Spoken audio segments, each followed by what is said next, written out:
Welcome back to today's annual conference from the Forum for the Future of Agriculture.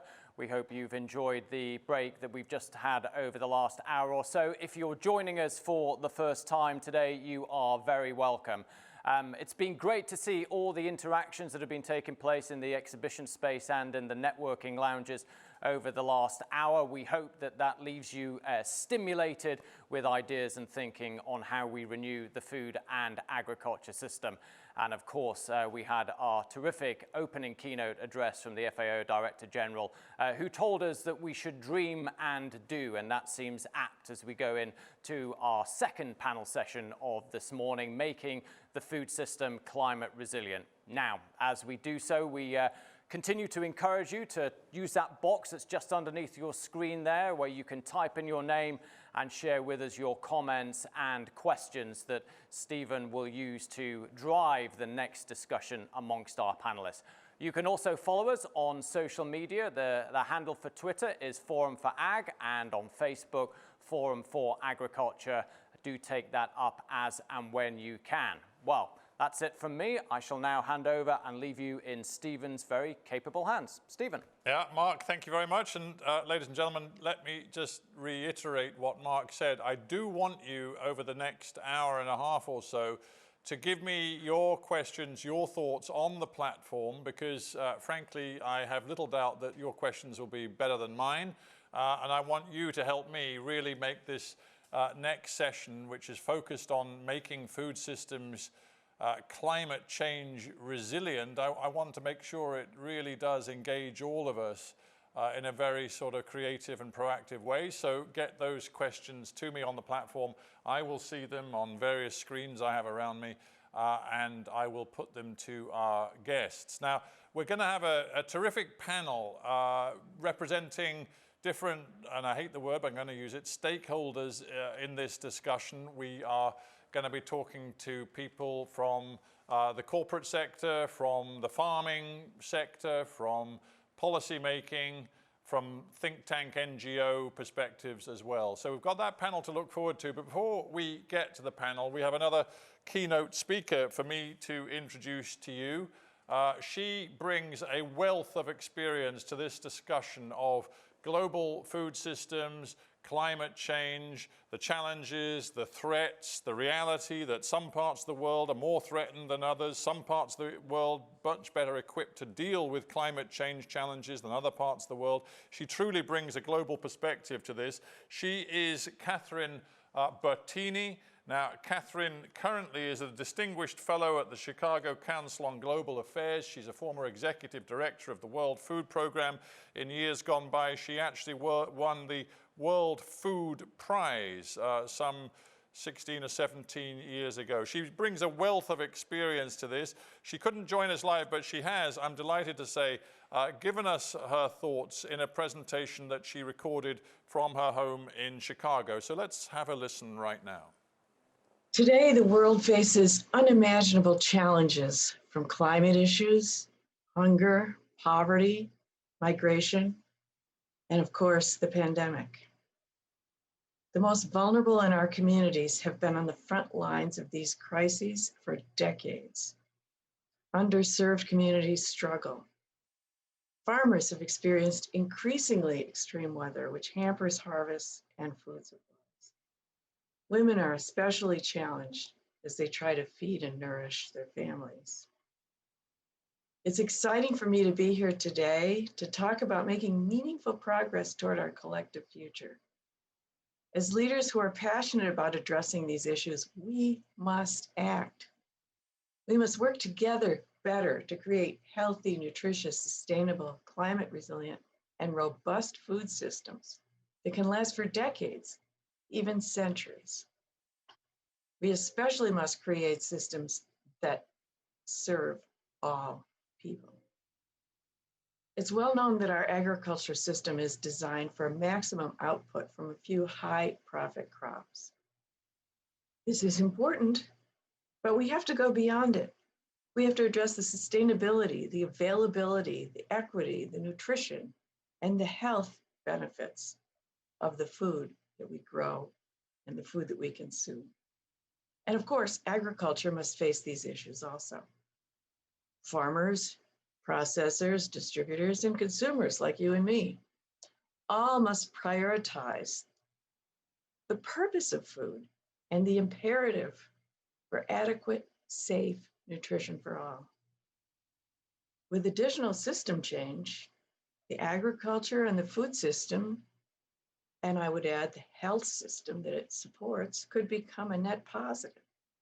For example, from the agriculture perspective, by sequestering more carbon that the industry creates, we could help to mitigate this march toward irreversible damage. But this requires a global effort. As we've seen with disease, with natural disasters, with climate challenges, they do not recognize borders. High-income countries have faced multiple once-in-a-century crises in 2020. Low-income and middle-income countries have also been hit hard, but they lack the safety nets, the infrastructure, and the funding to rebuild quickly.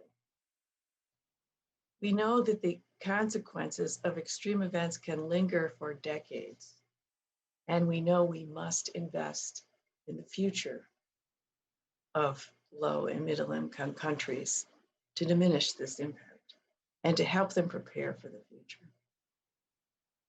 The frequency and the magnitude of natural disasters has been increasing dramatically. Cyclones and drought have all increased due to the impact of the changing climate.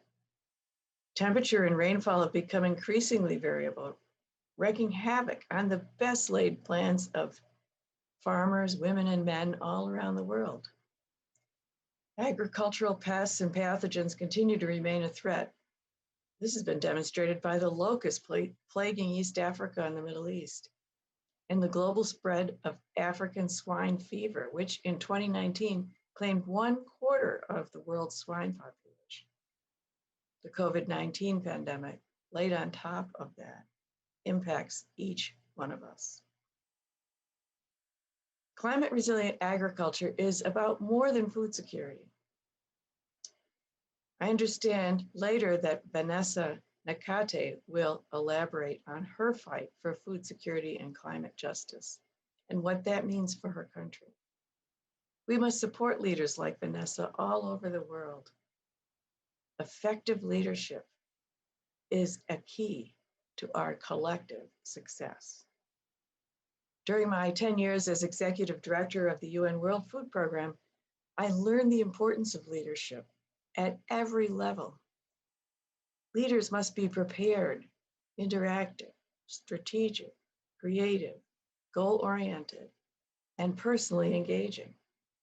They must juggle a complicated morass of interlocking ecosystems with competing priorities.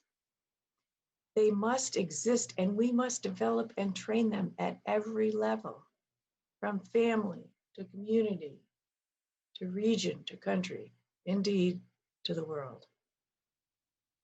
You know, it used to be that a simple discovery of new techniques or technologies almost automatically built sustainability. But we've learned that that's not enough. Leadership, effective leadership, is critical to success. Let's consider that these challenges that we're facing are really opportunities to create a long-lasting, sustainable agricultural system that can operate for decades to come. We have to listen to people and their needs. We have to empower people. We have to develop leaders. And when we do that, and when we work together, we can turn our current problems into solutions, making those problems now achievable opportunities within our lifetime. At the Forum for the Future of Agriculture today, I am one of many here to contribute to the dialogue between stakeholders of our food and agriculture system so that we can foster the changes that must be made to create climate resilient agriculture and to make it the norm. During this session, I'm confident that the distinguished speakers taking part will be able to showcase that climate resilient agriculture is possible and well within our reach, so long as we align ourselves on local, regional, national, and global levels. So long as we listen to and include the voices of women, as long as we develop leadership at all levels, as long as we're inclusive, as long as we remember our message, our mission to provide accessible, adequate, safe nutrition for every person on Earth. Thank you, FFA 2021. Thank you to the organizers for inviting me to this year's annual conference on food system renewal. And thank you for your continuing efforts and those of everyone here to establish an inclusive dialogue where farmers, policymakers, agriculturalists, environmentalists, health professionals, nutritionists, and regular consumers can plan our future together in Europe, in every region, and throughout the globe. Thank you.